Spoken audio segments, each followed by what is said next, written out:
brought to you by Palvi Agrico. आता शेतीसाठी जे काही लागणार ते घरपोच मिळणार, तेही मोबाईलच्या एका क्लिकवर। 4 साल जो प्रशासक बैठे जिन्होंने मनमानी की, मुंबई की प्लॉट्स लूटे और इन्फ्लेटेड टेंडर्स बनाए, क्या आप श्वेत पत्रिका निकालेंगे 4 साल की?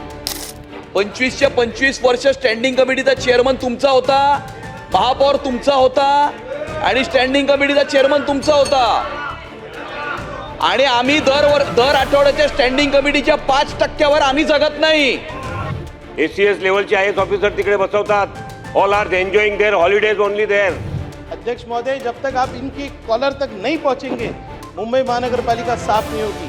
टेंडर हुआ और बहुत वो फाइल को आप मंगाइए ये असेंबली के अंदर, यानी कॉन्ट्रैक्टर राज 4 साल चला।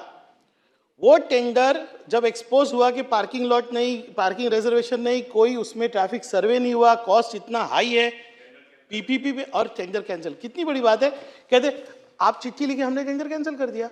1.5 साल आपने कंसल्टेंट्स को फीस पे की, आपके अधिकारी ये दलाली करते रहे कॉन्ट्रैक्टर्स की। मैं आपके माध्यम से कहना चाहूँगा, क्या ये 4 साल जो प्रशासक बैठे जिन्होंने मनमानी की, मुंबई की प्लॉट्स लूटे और इन्फ्लेटेड टेंडर्स बनाए, क्या आप श्वेत पत्रिका निकालेंगे 4 साल की? और खास तौर से इस प्रकरण की इंक्वायरी क्या आप ACS UD1 के जरिए करवा कर वो अधिकारी जो इसमें जिम्मेदार है उन पर कार्रवाई करेंगे क्या? अब तो जो है सरकार ने IAS ऑफिसर्स को भी सस्पेंड करना शुरू किया और इसमें IAS ऑफिसर इन्वॉल्व है। अध्यक्ष महोदय, जब तक आप इनके कॉलर तक नहीं पहुंचेंगे मुंबई महानगर पालिका साफ नहीं होगी। ई वार्ड के लिए मेरे साथ भी 10 बार आयुक्त के पास गया, कल भी गया मैं, कि ऑफिस कब चालू होगा। लेता हूं ना, मैं निर्णय लेता हूं। कब लोगे? 2 से 2.5 हजार लोग वार्ड ऑफिस को विजिट करते हैं सर। आज भी हमारा कुछ ऑनलाइन नहीं है। बर्थ सर्टिफिकेट के सबसे ज्यादा रिकॉर्ड ई वार्ड में कहां पर है पता ही नहीं। MOH कहां बैठता है पता नहीं। सॉलिड वेस्ट मैनेजमेंट कहां बैठता है पता नहीं। वार्ड ऑफिसर किधर है पता नहीं। DMC किधर है पता नहीं। अध्यक्ष महोदय, मैंने दोनों प्रकरण के प्रॉपर सिस्टमैटिक आपको उदाहरण दिए हैं और खुद सरकार यहां पर बोले कि एक आमदार के लेटर पे क्यों आपने कैंसिल किया टेंडर? आप टेंडर किसके लिए बना रहे थे? 10,000 रुपए स्क्वायर फीट, 27 लाख रुपए की पार्किंग। क्या हमारे जैसे लोग आपको जगाएंगे तो आप जागेंगे? मला असं वाटतं अध्यक्ष महोदय की ह्या संबंधीची एक बैठक मी स्वतः बोलवते। जे काय याची परिस्थिती आहे तर ती जाणून घेऊन आपण त्याच्यावर पुढची कारवाई करू। अध्यक्ष महोदय, फार चांगला उत्तम प्रश्न या सभागृहाचे सन्माननीय सदस्य श्री रईस शेख यांनी उपस्थित केला आहे। अध्यक्ष महोदय, 4 वर्षाचा कार्यकालावर श्वेतपत्रिका काढायची गरज नाही आहे। सभागृहाचे सर्व पक्षीय सदस्यांना माझी विनंती आहे, फार गंभीर विषय आहे। 1 नाही 2 नाही 85 हजार कोटीचा अर्थसंकल्प असलेली महापालिका आहे आणि या महापालिकेमध्ये 4 वर्ष ज्या प्रशासनिक अधिकाऱ्यांनी कार्य केलंय त्याच्यावर SIT बसवायची गरज आहे। SIT बसवली पाहिजे। अध्यक्ष महोदय, 10,000 रुपया प्रति स्क्वेअर फीट आणि एका सदस्यांनी पत्र लिहिलं आणि त्या पत्रामध्ये त्यांचं लक्षात आलं की 700 कोटी रुपये आपण कशाला गुंतवायचे, आपण PPP मॉडेलवर केलं। मग तुम्ही बसले होते जेव्हा सही करायला अधिकारी IAS ऑफिसर, 1 नाही 2 नाही 3 नाही 4 नाही 5 IAS officer senior most ACS लेवलचे IAS ऑफिसर तिकडे बसवतात। All are enjoying their holidays only there. त्यांचे मजा मारायला तिथे जातात। अध्यक्ष महोदय, SIT बसवायची गरज आहे।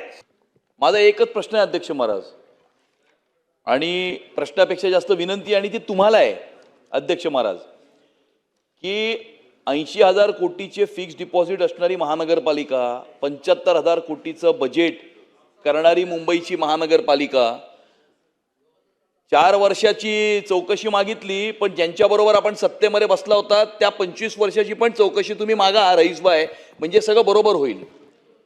4 साल की आपने मांगी ना, 25 साल जिनके साथ में आप सत्ता में 2.5 साल बैठे थे उसकी भी चौकशी आप मांगो, ऐसा मैं बोल रहा हूं आपको।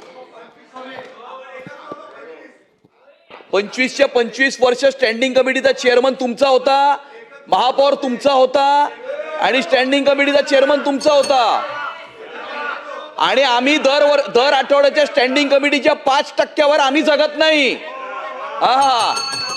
आणि आता आणि आता कशी चालवायची हे आम्ही शिकू. हा